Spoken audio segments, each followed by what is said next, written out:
Jean-Claude Lefebvre, je suis né en Bretagne, en Ille-et-Vilaine, et je suis à l'origine de la première turbine à palette au monde qui est en parfait état de fonctionnement.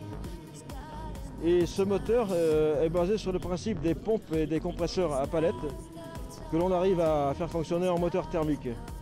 Depuis près d'un siècle, des chercheurs, des motoristes du monde entier ont essayé de transformer des pompes et des compresseurs à palette en moteur thermique et ça n'a jamais marché. Et là, j'ai voulu apporter la preuve qu'effectivement, il n'était pas impossible de faire fonctionner ces machines. Le point faible de ces machines, c'est surtout le dispositif d'étanchéité, chose qu'on a eu beaucoup de difficultés à maîtriser dans le passé. Et à l'heure actuelle, eh bien, ces problèmes sont maîtrisés puisque je circule avec cette machine dotée de ce moteur tous les jours. Ce moteur a déjà 65 000 km et je crois qu'il pourrait faire environ 450 000 km sans problème. Oui. Ce moteur est d'un concept très simple, c'est-à-dire qu'il comporte un rotor doté de 4 palettes qui peuvent produire 4 explosions par tour. Autrement dit, il a la monotonie d'un 8 cylindres. 8 cylindres 4 temps.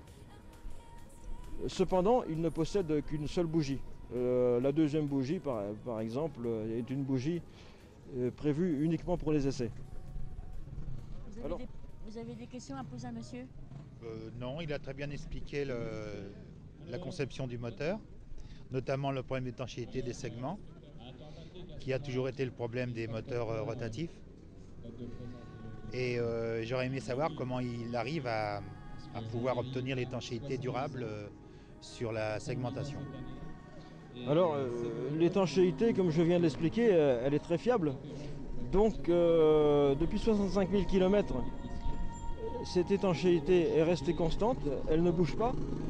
Et je pense que lorsque cette machine aura fait 450 000 km, étant donné qu'il y a un dispositif de rattrapage de jeu, eh bien cette étanchéité sera toujours aussi efficace. Je dirais même plus efficace que sur les moteurs à piston alternatifs, puisqu'il y a toujours rattrapage de jeu et que d'autre part, les segments apparemment ne s'usent pas. Donc le problème de l'étanchéité sur cette machine est au demeurant à bannir. Je suis assez étonné car en définitive, mécaniquement, ça paraît assez étonnant. Mais je peux vous montrer que ce moteur n'a pas de problème d'étanchéité, sans quoi il ne démarrait pas. Et comme vous allez vous en apercevoir, il démarre au quart de tour, vous voyez.